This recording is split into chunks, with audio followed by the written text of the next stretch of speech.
Gaudeamus omnes in Domino.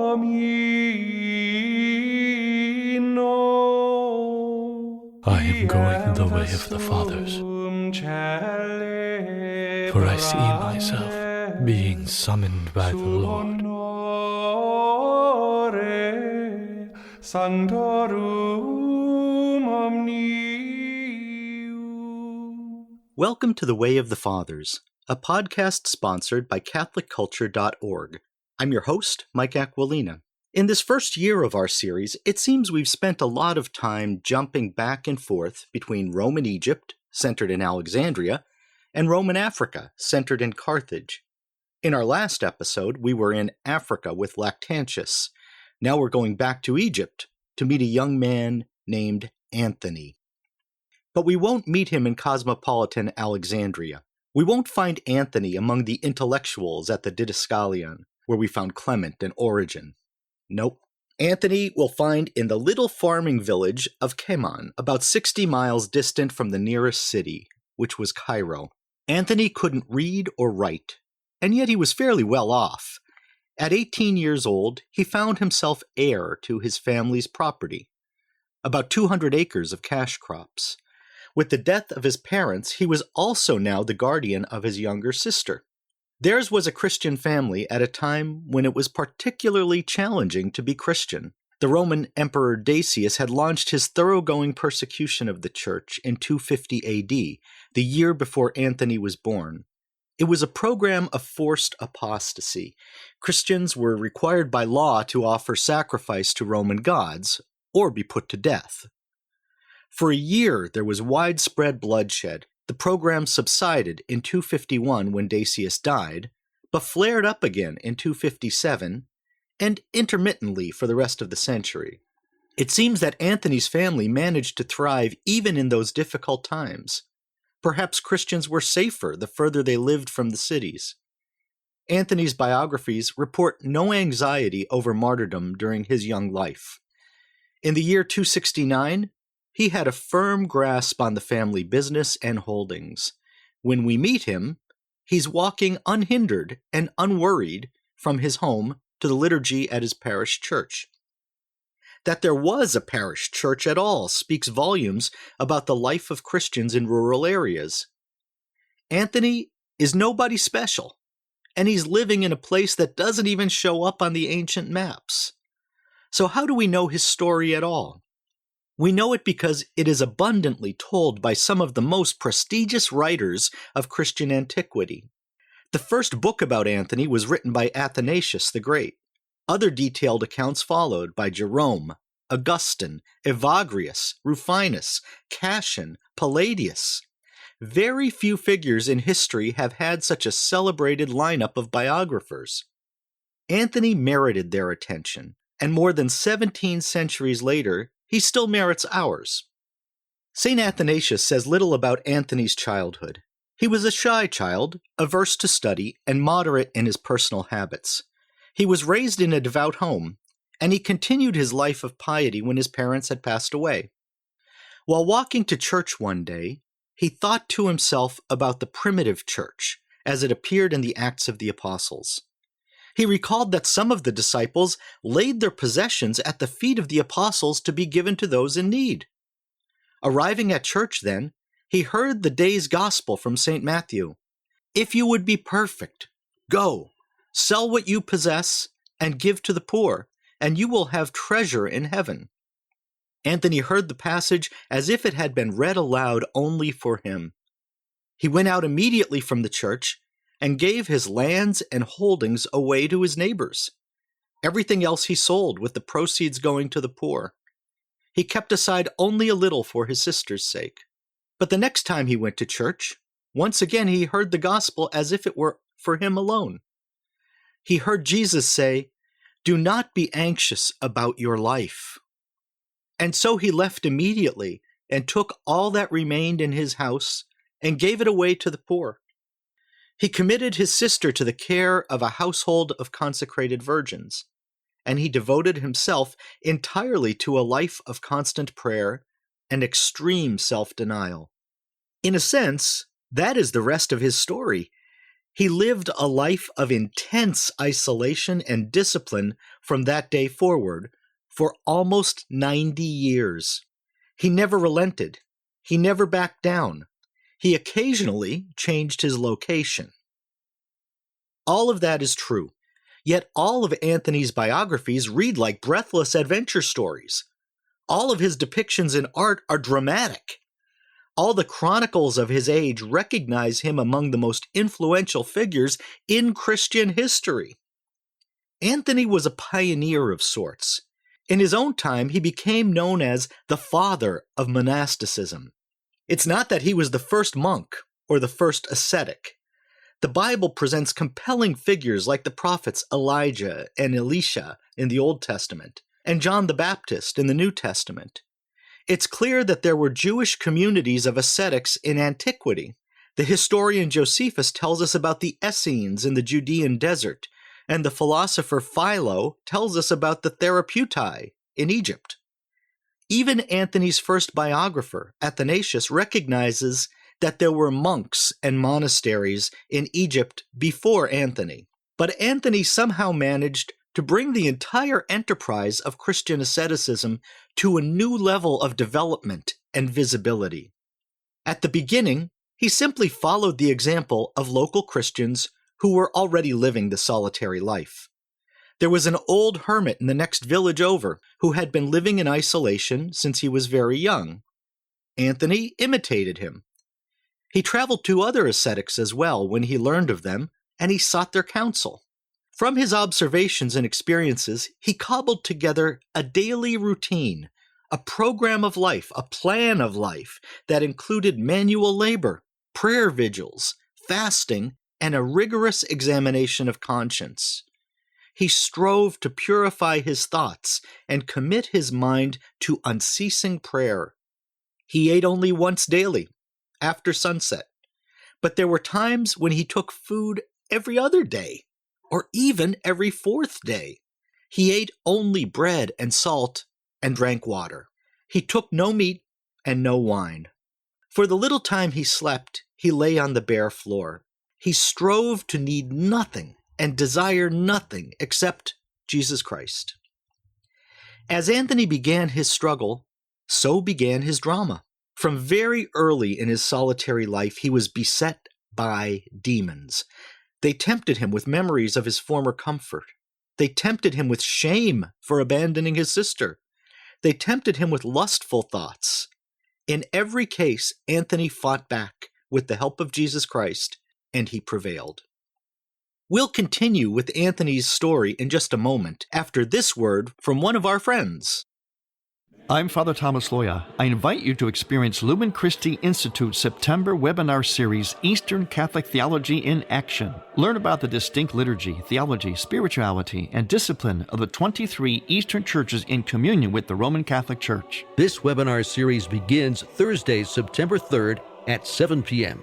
and every Thursday thereafter in September, and on Thursday, November 12th. Some of the lectures include an introduction to liturgical mystagogy, presented by Daniel Galadza, University of Regensburg, a theology of wonder, an introduction to the poetry of Ephraim the Syrian, presented by Andrew Hayes of the University of St. Thomas in Houston. These Eastern Catholic Theology in Action webinars are presented by the Lumen Christi Institute, along with the Beatrice Institute, and sponsored by the Tabor Life Institute. To register to access these webinars, visit lumenchristi.org. That's lumenchristi.org. Much of Anthony's biography is the story of his ongoing battle with demons. Spiritual warfare was the constant condition of monks and solitaries, and by extension, of all Christians. In one of the collections of sayings of the Desert Fathers, Anthony is remembered as saying, "Whoever has not experienced temptation cannot enter the kingdom of heaven. Without temptations, no one can be saved." For a time, Anthony lived at the outskirts of town. Then he went further out to take up residence among the tombs. With help from a friend, he had himself locked into a tomb where he did battle with demons. He lived as a solitary for 15 years in his home region before making the decision to go further out into the desert. He was around 35 years old when he began his sojourn into the wasteland, remote from human contact. There he found an abandoned military fortress where his only neighbors were lizards. He had brought with him a half-year's supply of dried bread, and there was a freshwater spring on site, so he was set. His acquaintances from the village went looking for him, but when they arrived at the fortress, they found the door locked against their entry. As they stood outside, they could hear Anthony inside doing battle with the demons. Travelers, too, caught sight of the holy man, and word spread abroad. Soon religious seekers were making their way to his desert retreat as if it were a shrine. Still, Anthony guarded his privacy. Meanwhile, some of the seekers chose to stay and imitate Anthony right there, in close proximity, yet outside the walls. Athanasius tells us that a city sprang up there in the desert, inhabited entirely by ascetics who wished to live the way Anthony lived. Eventually, they wanted more from Anthony than mere proximity, so they tore down the door to the fortress, and Anthony emerged for the first time in 20 years. At 55, he began a new phase of life. He became spiritual father to the multitude who had come to the desert seeking his guidance. His fame spread worldwide, and pilgrims came to ask Anthony their urgent questions. Philosophers came to gain wisdom from the master who could neither read nor write. Pagans came out of curiosity, and Anthony exhorted them to become Christians.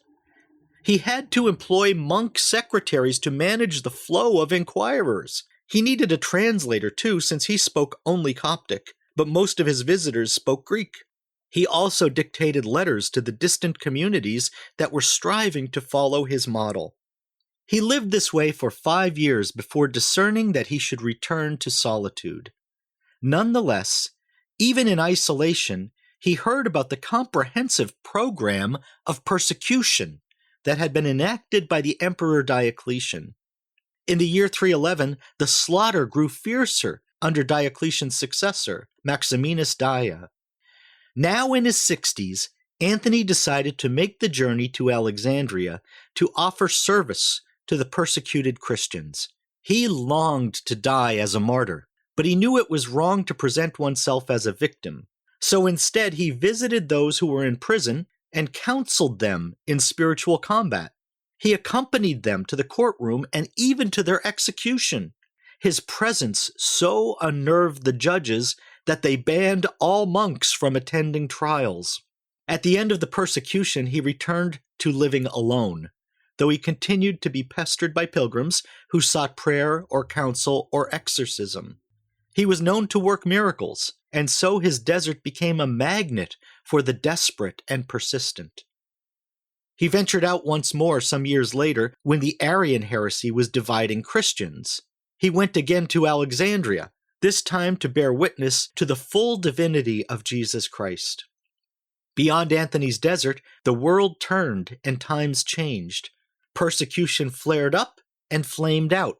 Peace came to the church with the legalization of Christianity. One emperor followed another. Some of the Christian emperors even wrote to pay homage to the elderly Anthony. As he approached his 100th birthday, he was like a living monument.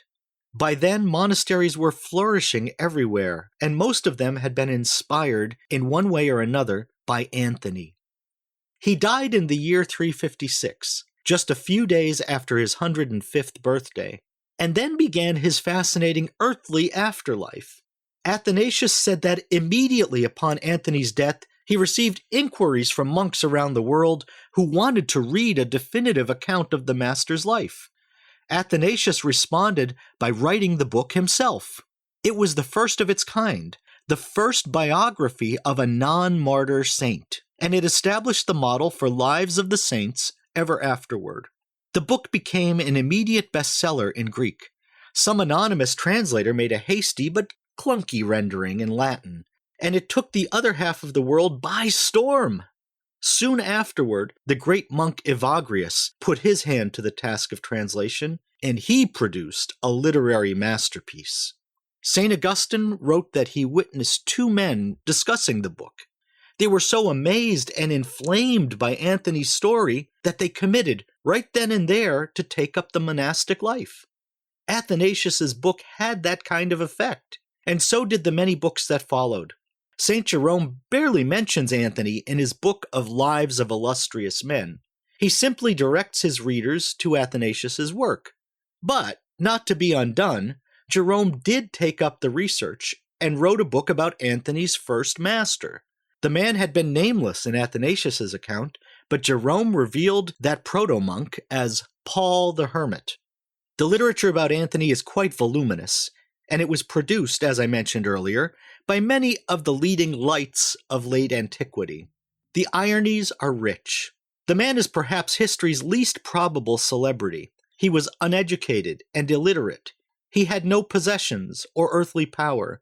He had no talents he could put on a resume, and he fled from human notice and human company. Yet his admirers would, for millennia to come, fill libraries with his exploits in the interior life, and occasionally in the outside world.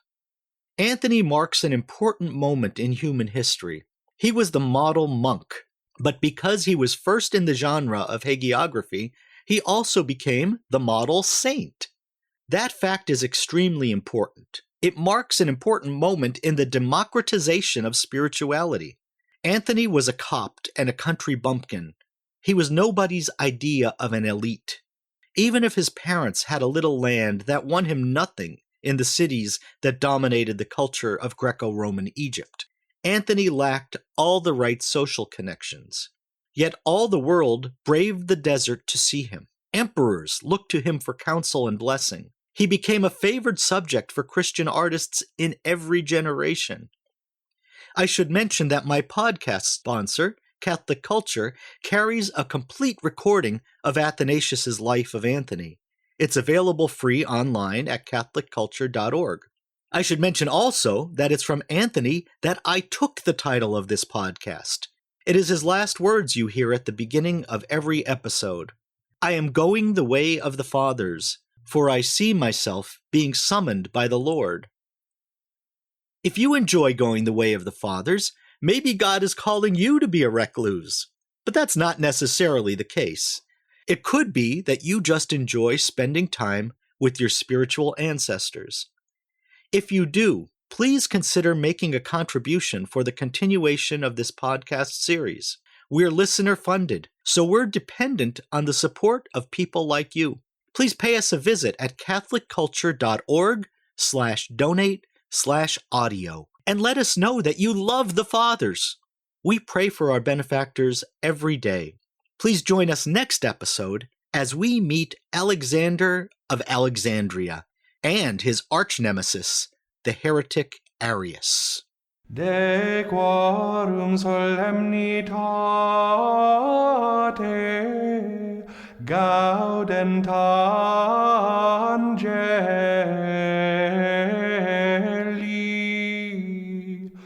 et collaudant filium Dei.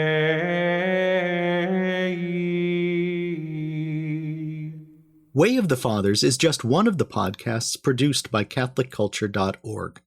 To hear more from the Church Fathers in their own words, check out Catholic Culture audiobooks, readings of Catholic classics, including the Fathers and St. John Henry Newman. You might also enjoy Criteria, the Catholic Film Podcast. It's a film club devoted to works of high artistic caliber and Catholic interest. And for interviews on a wide range of topics in Catholic arts and culture, listen to the Catholic Culture Podcast.